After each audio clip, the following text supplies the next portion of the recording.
Bieber, oo nga. Hindi ka nagsiselos kay Justin Bieber.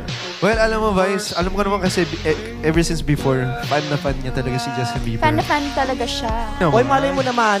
Oy, merong isang celebrity, kilala natin. Dumating dito si Justin Bieber, tapos pinahingi niya yung number nung kakilala nating girl. Pero si girl, nagmaganda, hindi binigay yung number. Sinabunutan ko nga eh. Seryoso? Ate Ann, Promise. Pinatanong dun sa crew, pinakuha yung number niya, pero hindi binigay. Nagmaganda si girl. Girl, sabi ko, sige na, join mo ako. Nagmaganda si girl, pero kaya bongga si girl, dinet mo si Justin Bieber. Si Ann. Ayoko sabihin, no, baka ano to, no, Si sabihin Vice. Basta itago natin sa pangalang Curtis.